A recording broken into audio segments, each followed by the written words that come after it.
Hey tea heads, this is Don from Mayleaf. Today we're going to be diving into the shape of your teaware. Does it make any difference to the taste and the experience of the tea that you brew?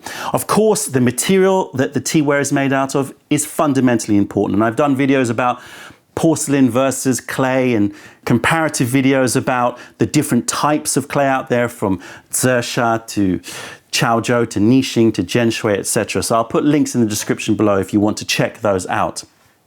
And obviously, whether or not you love a piece of teaware is going to be affected by aesthetics, what the teaware looks like, the shape, the balance, the outline, the texture, etc. And of course, the tactile qualities of the pot, how it feels in the hand, is it balanced? Does the pour feel nice, etc., etc., etc. So there's lots of different factors that come into play when deciding whether or not you're going to buy a piece of teaware, and if you've purchased it, whether or not it's a teaware that you pick out often. But today, I just want to focus on the shape of the teaware and whether or not that has an effect on the tea that you brew. Spoiler alert, it does, but maybe not as simplistically as you may think. So I've got some Chaozhou clay pots here in front of me just to show you some examples of different shapes. So we've got very flat pots like this one here. So very, very flat profile, all the way to sort of more vertical shaped pots like this one here, or this one here, or this one here. And then a lot of the pots are going to be somewhere in between. So you've got more rounded pots. This is our new Chaozhou clay pot from Master Wu. Just come in, I don't have a name for it yet, but by the time this video has been released, it will have a name with the trademark Master Wu tip on it. As always, masterful execution from Master Wu. Lovely, lovely pots. I think 60 to 70 ml pot. An excellent, excellent pot. We fell in love with it. We've got it in. And you can see that it's more of a classic sort of rounded shape. You can see that our Wu versus ML lantern. So this is the design that we did with Master Wu. You can see it's sort of a little bit of a hybrid. It's got a flatter sort of profile, but then it has got a bit more capacity on it. You can see here, that's sort of the other way round. So it's a lot more capacity. A lot of these sort of shapes, the classic shisha shapes are, the classic rounded shapes, but you can see variations on a theme, moving between flat shaped to vertical shaped, and with the rounded shape sort of somewhere in between.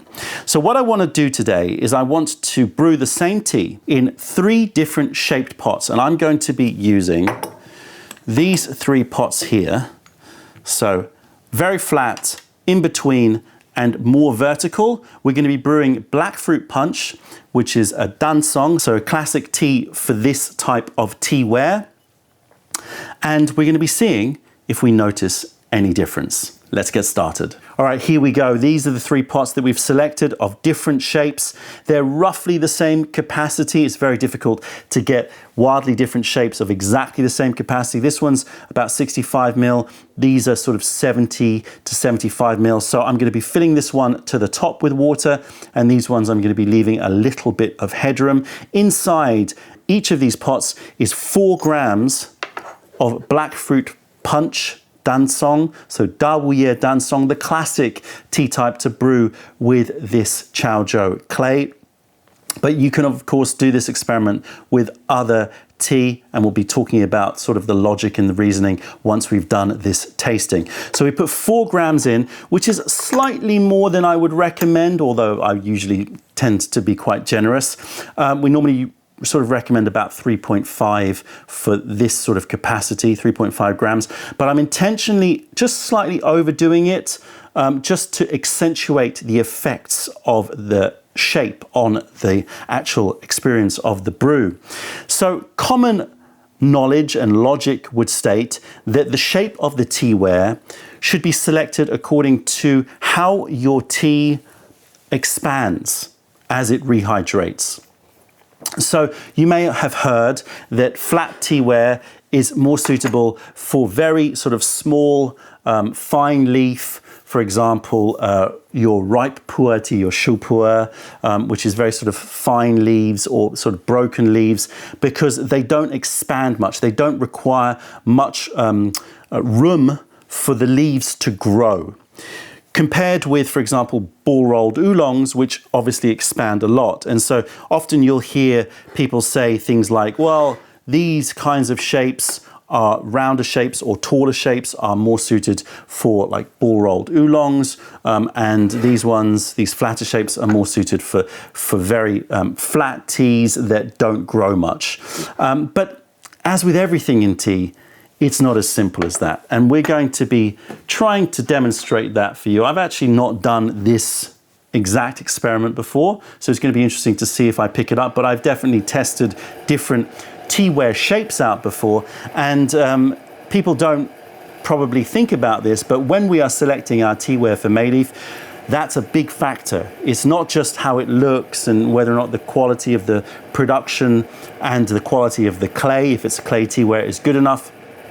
It's not just about the practicalities of the teaware in terms of the tactile sort of balance, how it pours, etc., whether or not it's got a ball filter or a flat filter, how fast the pour is. All of those factors obviously have an impact, but we're also really focused on the shape and whether or not the shape is going to be suitable for a lot of teas. All right, so I'm going to quickly rinse these teas. I'm going to try to do things as standard as possible. So we've got the same tea, same amount of tea in the same clay made by the same producer, so we can be pretty certain that the clay quality is going to be as close to the same as possible. And as I said, the capacity is pretty much the same, give or take 5 or so milliliters. Okay, so I'm going to try to be also quite careful about how I brew. So if I don't speak too much during the brew, you'll know why. I'm just sort of counting it out because I obviously want this to be a fair comparison. So I'm sure a lot of you have heard that the shape of teaware is important. I get enough questions about it, for sure. But as I said, most of the time it's just about leaving enough room for the leaves to grow. But do you want the leaves to rehydrate that efficiently? Do you want lots of space for the leaf to grow into? Or do you want some restriction? That's going to be the question. So here we go.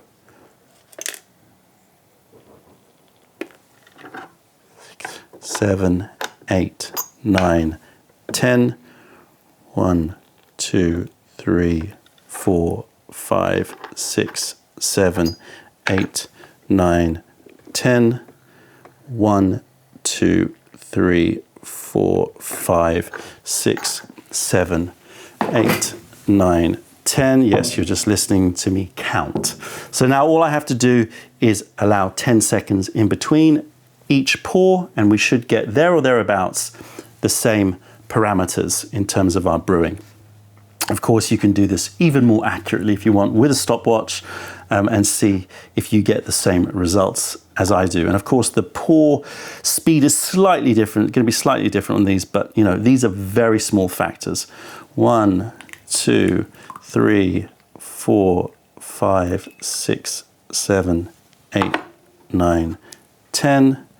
1, 2, 3, 4, 5, 6, 7, 8, 9, 10. Okay, so there we go.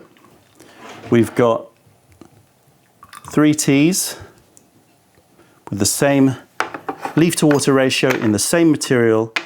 The different factor here, the main differing factor here, is the shape of the teapot. So we're going to be doing a few different infusions. So let's get started with infusion number 1. Let's see if we notice any difference in the color. I will try to fill up this white teaware to exactly the same point so that we can see if there's any difference in color.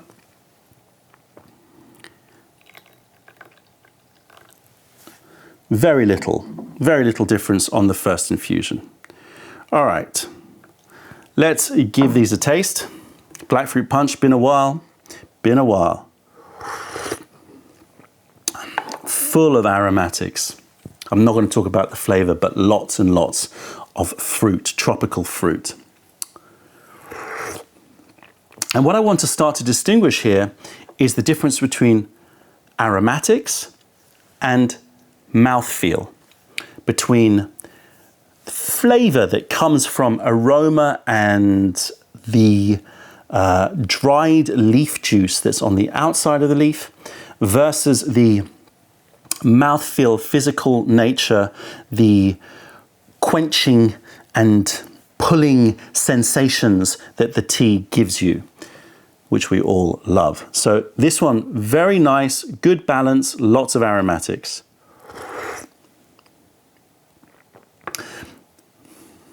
This one is similar amount of aromatics, but I notice more strength in the mouth feel, and that translates to more action in the finish.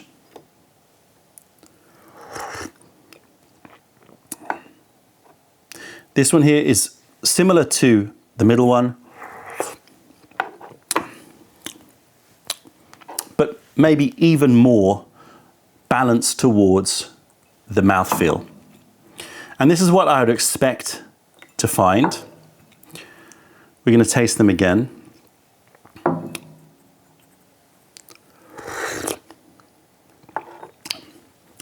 Balance-wise, delicious, but more on the aromatic side.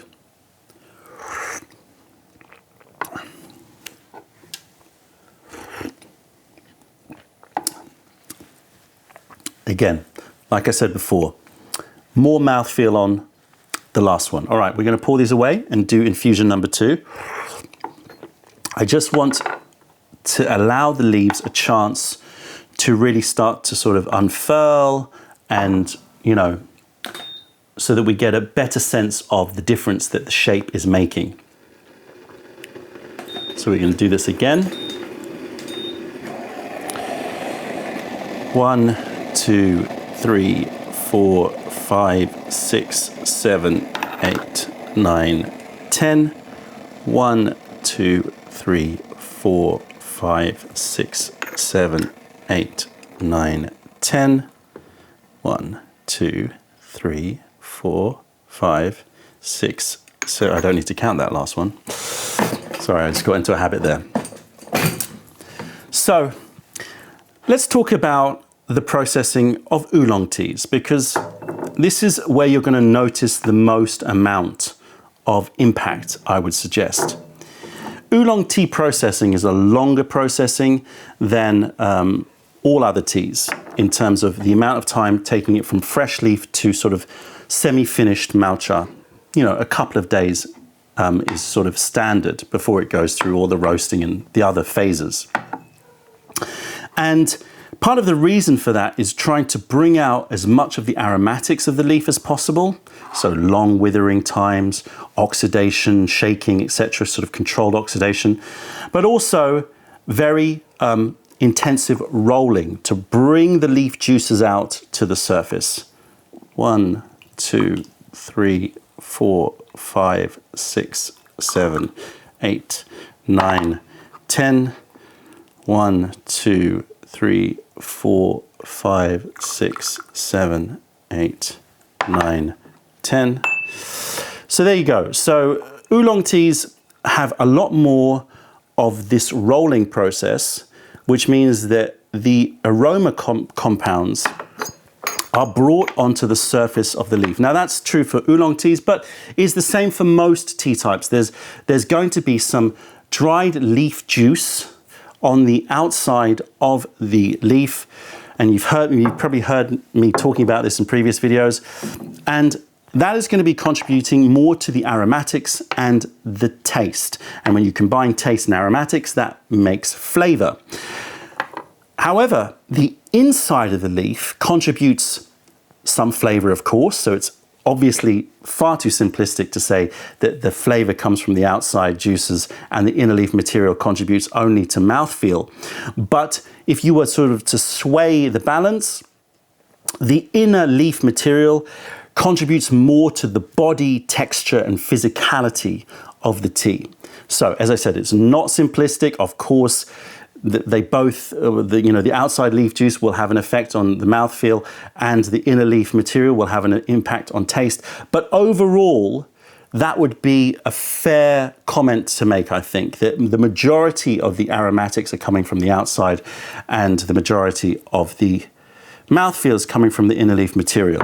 And so if you are brewing the tea and you are allowing lots of space for the tea to grow and expand, then you are going to be dissolving the outer dried leaf juice on the outer leaves very readily, because it's easy to do because on the outside of the leaf, but you're also going to allow for a fair amount of penetration of water into the leaf, the inner leaf material, because the leaf has room to move, it has room to expand. However, if you take the other side, this pot here, where the leaf is sort of restricted a little bit, then your balance is going to shift. You're going to have more of the aromatics coming off with less of that inner leaf material being extracted. And that is what you will notice if you do this test yourself, that you're going to get a different balance. Not better, not worse. That's entirely up to you, but a different balance. Let's give this a taste again. So yeah, lots and lots of aroma. I am getting a sort of sharp mineral note on the center of my tongue. It's delicious, but relatively soft for a Dansong tea. This new Master Wu Studios shaped pot, I love this balance. It's giving me the same amount of aromatics, because the aromatics readily come off the leaf, right? But it's giving me more in terms of a mouthfeel, and that leads to more juiciness and more sweetness in my mouth. See, already on the second infusion, of course, it's bursting with aromatics, but I note, not that it's got less aromatics, but the extra level of mouthfeel, minerality and physicality in the mouth seems to sort of shift the balance, so you don't really notice as much the aromatics of the tea. So I would say that the level of aromatics is the same between these three, just that this one, because it's got less of that inner leaf material, is softer and allowing those aromatics to sort of shine a bit more. This one here, I would say, is just having a much heavier mouthfeel, and so less sort of the aromatics come to the surface. And this one is in between. We'll do one more infusion, but I hope that you start to see the point. And that is that the shape of the teaware is going to have an impact on the balance of the extraction of the leaves. And you may really enjoy Dansong teas, for example, but you might find that they're a little bit too aggressive for you, in which case you may want to opt for a teaware which is offering a little bit more restriction to the leaves.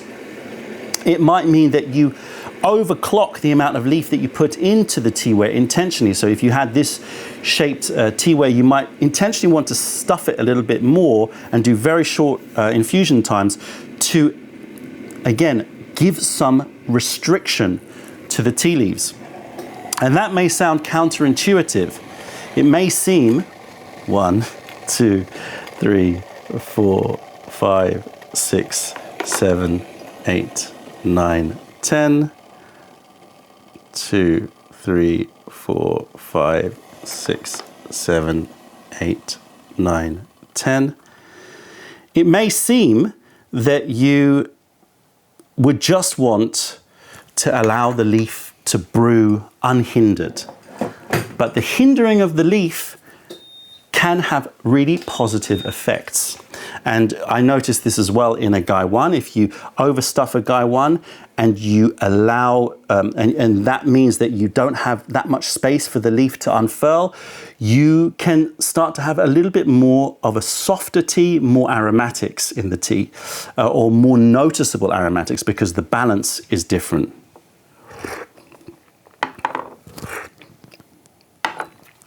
Definitely sensing less aromatics there. That's definitely the softest of the bunch. And it does stand to reason as well that if you allow full sort of extraction of the leaves, so the leaves are not restricted in any way, then it's going to give you less infusions because it's going to brew faster unless you really shorten down the brewing time. And you may find that what you have is the outer leaf juices, those aromatic juices, are going to be coming off the tea much more readily, much faster, and therefore it might not last quite as long. I was kind of counting in my head. 9, 10, okay. This is our last infusion. Let's see if the same experience is felt with the third infusion.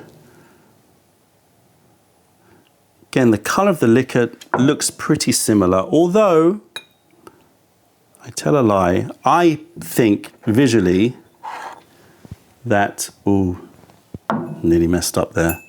Let me just fill it up exactly to the same point. I think that visually this one looks lighter. I don't know if you can see that in the camera, but here, this one looks slightly lighter to me. It's marginal, but to my eye, it does. Again, yeah, a very soft rendition of a Dansong tea. So if you like your teas to be very aromatic, but not have as much of that grip and that, physical nature, then you may want to opt for a more flat teapot. Supremely balanced. My favorite of the bunch because I'm getting just a great overall sort of complete picture of this tea with the right amount of physicality for me. The third infusion, you definitely sense that this is the loser. This one, the aromatics have been still there, but it's much less, and that's not just because of the balance, not just because the inner leaf material is sort of taking over, but also I think because it's had so much space for those dried leaf juices to be exposed with the water that it's just, they've gone. So you've got less infusions and you're moving much more to a mineral, just sort of, it feels like the tea has run out quicker here.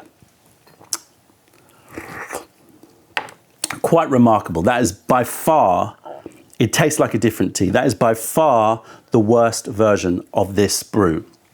And this one is my favorite one, which is why we tend to select teaware that has that rounded shape. Now I do sometimes really enjoy vertical shapes, but it's when I'm not so, it's for teas usually that are not so specific around this balance between aromatics and physicality. And Dansong is the most sort of sensitive to that. Those of you out there who drink Dansong, who have tried Dansong, you'll know it is the most sensitive tea in terms of that balance between aromatics and physicality.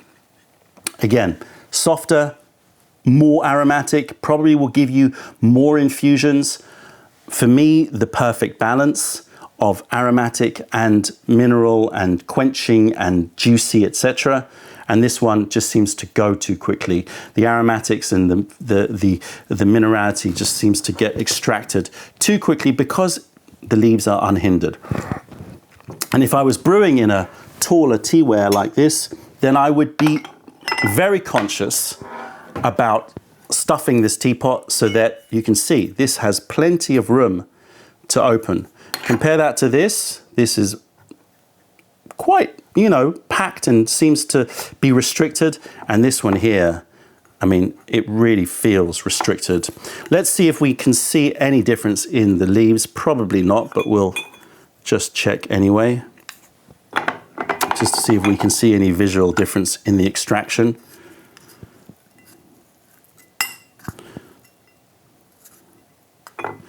And as I said, this applies to all teaware, no matter what clay or porcelain or glass. The amount that you stuff the teaware and the shape of the teaware is going to affect how easily the leaves open, and obviously it's dependent on the tea as well. Yeah, you can't really see much difference. I mean, I can sort of say that this one looks a little bit more rolled than this one here, but it's not a huge difference, but you can certainly notice it in the taste. Please do give it a try. If you're going to give it a try, then I would try to make sure that you standardize the material and try to standardize the capacity. And I would opt for an oolong tea where you've got this big difference between, or you've got more of an emphasis on the aromatic versus mouthfeel balance. But you can certainly try this with raw pu'ers, you can try this with even green teas. You're just not going to notice it as much as with oolong teas. Give it a try. Let me know your thoughts. That's it, tea heads. Check out our other videos, taste our teas wherever you are in the world by browsing mayleaf.com, and come visit us if you're ever in London. I'm Matt, I'm Don from Mayleaf. Thank you for being part of the revelation of true tea. Stay away from those tea bags. Keep drinking the good stuff and spread the word, because nobody deserves bad tea. Bye.